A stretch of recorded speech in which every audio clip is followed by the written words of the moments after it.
Hello, and welcome to the dungeon. I'm your host, Rob. Today we're going to be continuing our Cleric series. This is part 3, and we are looking at 6th, 7th, 8th, and 9th level spells. And just like all the previous ones in the series, I won't go over every single spell. We'll just talk about the ones I really like, some of the ones I think are maybe like situationally quite useful, and of course we'll take a look at a couple that I think might be overrated as well. Although, to be fair, by this level, all the spells are getting to be pretty decent, I think. So, let's just jump right into things, starting at level 6. I really like Create Undead. Very similar to the Animate Dead spell we got back at level 3. I think that having no concentration with the 24-hour duration makes for a very, very nice, like, summon type of effect, right? Not having concentration especially is great. But there are some limits. It takes 1 minute to cast, so you're not going to be using it in the middle of combat. It can only be cast at night. It's kind of expensive. I think it's like 150 gold piece component per corpse, I think. So, you know, that's not nothing. But overall, I still think it's pretty good. I probably prefer Animate Dead, to be honest, still, because half the reason I use these kind of things is just a scout in dungeons, right? I send it down the hallway, and if my skeleton sets off a trap, better him than me, right? Might as well do that with the 3rd level spell slot instead. But I do think that it's pretty good, and by this level, a lot of skeletons and zombies might just get killed with one AoE, right? You know, they get hit by one dragon breath, they're all gone kind of thing, right? Maybe a ghoul will live, you know, if you're lucky. It probably won't survive too many hits, though. So, you know, don't just throw it needlessly into battle. But overall, I think it's a pretty good spell. I really like Harm.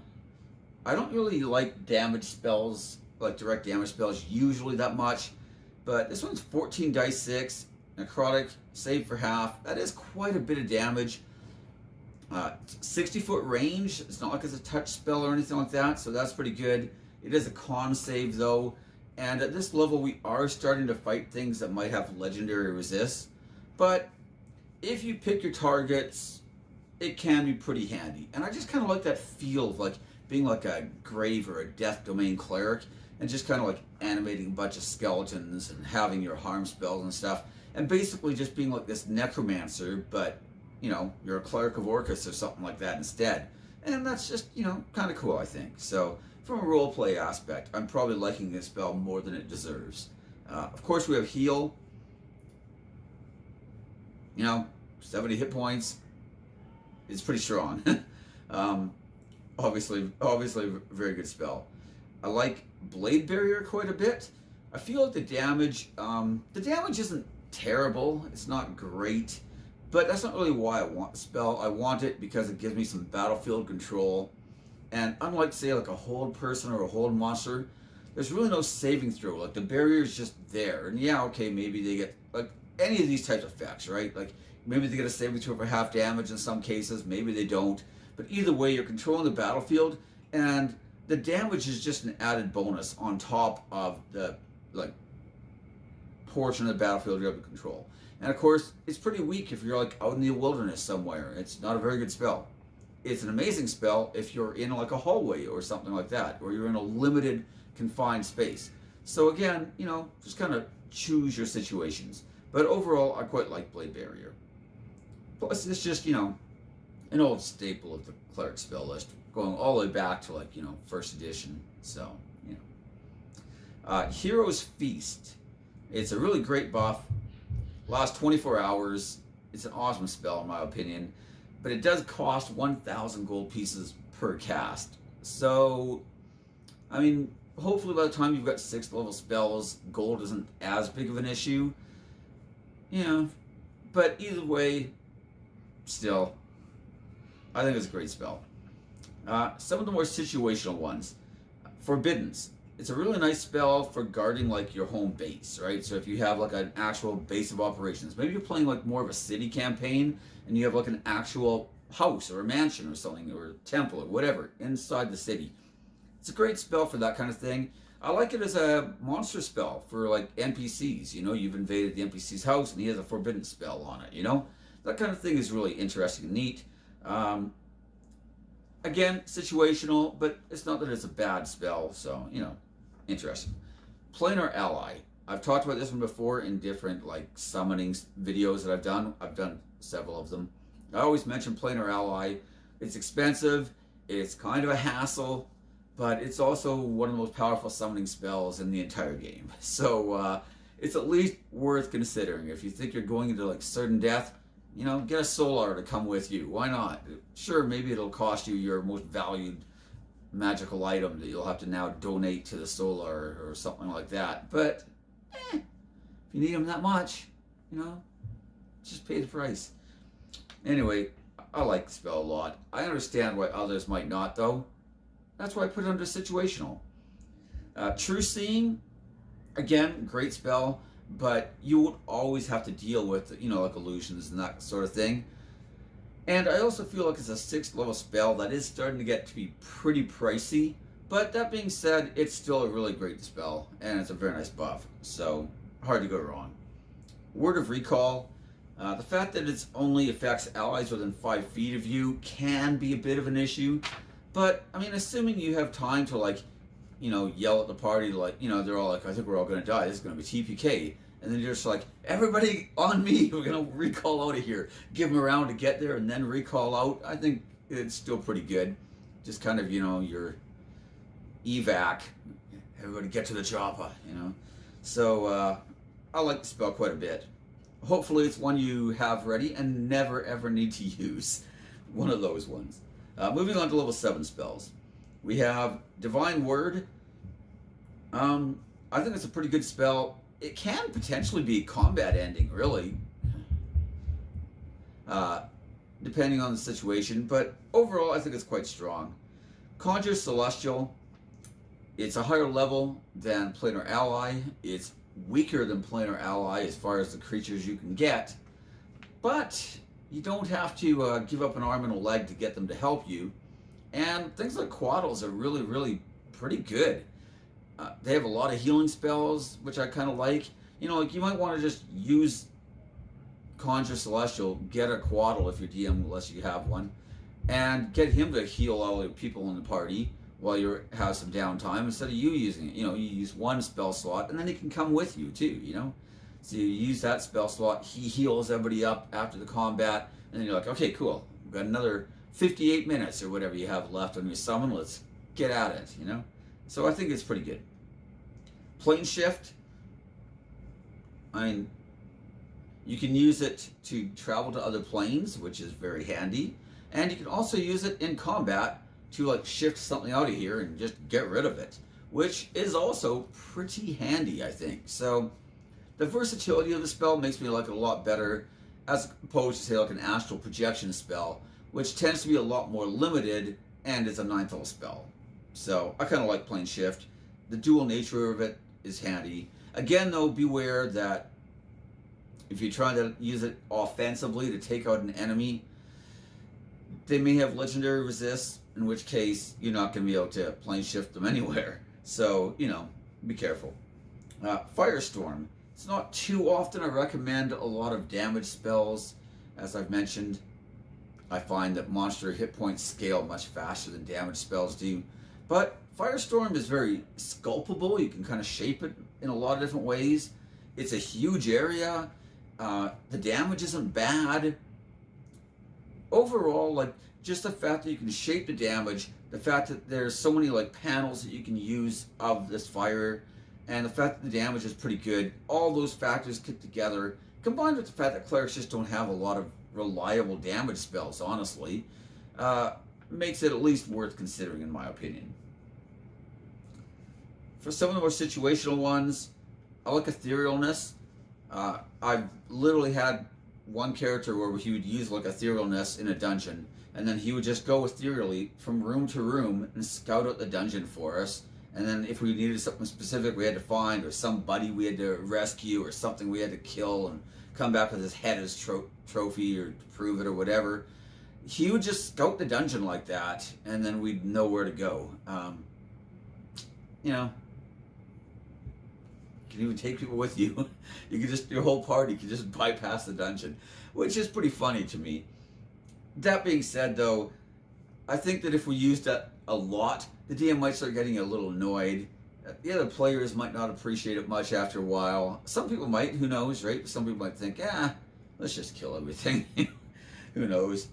And ultimately, I think that like an Arcane Eye spell could have done much the same thing in some ways if all you wanted to do is scout. And that's a 4th level spell instead, right? So, still, it's at least worth mentioning. Regenerate. There are situations where this is pretty handy. You know, it is a 7th level spell, though, again, it's kind of hard not to just think you could have healed them. You know, it's not bad, though. There are other purposes. You can, like, recover lost limbs and stuff like that. You know, I mean, it's pretty good. Resurrection. Usually Revivify is good enough, I find. And if not, you have Raise Dead. But, you know, maybe they've been dead for almost 100 years, but not quite a century. In that case, Resurrection is the tool of choice. Temple of the Gods. This is a very interesting spell. It has some cool effects. I like the idea that you can try to make it permanent, but usually I just find it's kind of unnecessary. I wanted to mention it just because it's so neat, but honestly, it's one that I'd probably almost never use. I mean, you can use it to try to take a long rest in it, cast your Temple of the Gods, and the whole party sleeps in the temple kind of thing. You know, but wizards have, you know, Magnificent Mansion. They've got things like Tiny Hut, you know, which is a ritual, of course.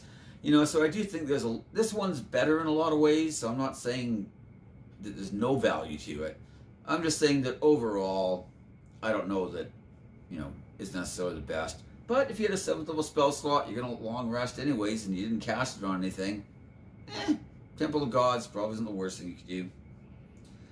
8th level, Holy Aura. This is a great buff. Honestly, I think Holy Aura could be the best 8th level cleric spell they have, right? It's one that you could use under almost any circumstance. It's just amazing. Like, everybody within 30 feet of you gets advantage on all their saving throws. Anything attacking those people has disadvantage to hit them.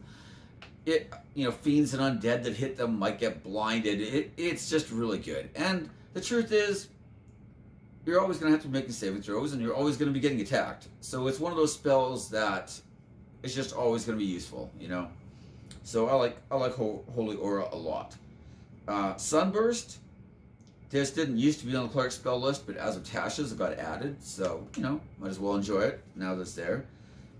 12-6 radiant damage. It's a huge AoE and a long range. So, I mean, the combination of long range and a big area of effect with decent damage. It's radiant. That may or may not be useful. Some fights it might be, right? Could prevent regeneration in some cases. There are like things like shadow demons that are vulnerable, although shadow demons are like CR4, so they're pretty easy for you at this point. But even still, there might be other stuff. And the only thing that you have to be worried about is that it doesn't distinguish between friend and foe, so you could hit your own party members. So, you know, be aware of that. I also like Anti-Magic Field. This one can be a little tricky to use, and a lot of times you could accomplish a lot of the same effects with just having a wizard or a sorcerer or a warlock or an eldritch knight with counter spells, or a order domain cleric, I guess. But it is pretty good still. So, you know, hard to go wrong with that. More situational, you have control weather and earthquake. These can be nice for certain circumstances, like maybe you've got like a big party's leading an army that's fighting a giant army of undead or something like that, right? Things like control weather or earthquake can sometimes be situationally good in those circumstances, but they're not ones that I'm usually going to be casting often. They're kind of cool, so I guess they got that going for them, but not usually like go-to spells that I would have. And that finally brings us to 9th level spells. And we have Mass Heal, which is amazing. We have True Resurrection, which is expensive, very expensive. But unlike Resurrection, where it's really just a raised dead with a longer time that the corpse will be dead, this actually is just a way better spell. So if you're rich, which by the time you have 9th level spells, maybe you are, True Resurrection is probably the best way to go, honestly. We also get Power Word Heal. This used to only be a Bard spell, but now got added to the Cleric spell list as of Tasha's. And it probably should have been a Cleric spell all along, to be honest, but who knows. Either way, Power Word Heal is amazing. So hard to go wrong with the additions of Mass Heal and Power Word Heal, both at 9th level. We get like a huge boost to the amount of like big AoE party healing that we can do, right? And both are pretty nice. As for spells at 9th level that I think aren't so great, I already mentioned Astral Projection.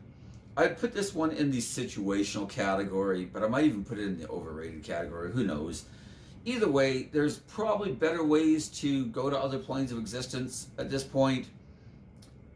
It's not that it's a terrible spell by any means, it's just, like I said, plane shift to 7th level, you know? And plane shift gives you, like, according to the spell description, you can get very, very specific as to where you want to appear. Like, it even says, you know, like, I can't remember the exact wording, but basically, like, the palace of, second plane of Prince of Second Hell or whatever, right? Das or whatever it's called. Dispata's throne room or whatever, right? Spader, Dispata, whatever his name is. Either way, it's not only allows you to travel to other planes, but it also allows you to get to very specific locations, so it's very precise. That being said, though, I do use Astral Projection sometimes as a like NPC device, where maybe the NPC casts Astral Projection and takes the party with them, and that can make for some cool like missions for higher level players, where you have to go from plane to plane or whatever and travel through the astral plane. You get silver cords, and then you fight Gith Yankee and everybody freaks out, so that can be good times. So it's not like it's a terrible spell. I just don't think that it's a great spell either. That also brings me to the Gate spell. I don't know. I find Gate to be not very good. If you have a bunch of true names of creatures that you want to like try to bind, then it becomes a little better. But even then, it's probably better in the hands of a wizard. I'm just not really a big fan, and considering it's a 9th level spell, who knows? But maybe I'm wrong. I'm sure there's other people that have used Gate to great effect, summon different things. I sometimes use it as a villain spell, where NPC villain casts Gate, and the party has to try to stop whatever's coming through before they have reinforcements, and the fight gets even worse for them. So it can be a lot of fun under those circumstances. But as a player character spell, I generally try to avoid it for myself. But anyways, that is the list, and that is this video. So as always, feel free to like, subscribe, everything else. And most importantly, as I always say, leave me your comments in the comment section. I love reading people's comments. Maybe you have different ideas of how spells work, or maybe you have a different view on some of the spells. Maybe you think that I overrated or underrated some of them. That's fine. Maybe I just didn't mention one because I didn't think it was worth mentioning. And you're like, hey, you never mentioned this spell. What's your opinion of it? Because I kind of like it, or I kind of don't like it, or I'm on the fence. And I want to know what you think. I love that kind of stuff. Maybe you had real clever use of certain spells, like Symbol, which we didn't mention, And all of those spells are like awful or anything. It's just, we're looking at high level spells now, I kind of want the best of the best, essentially. So anyways, that's the video, and I will see you next time. Bye.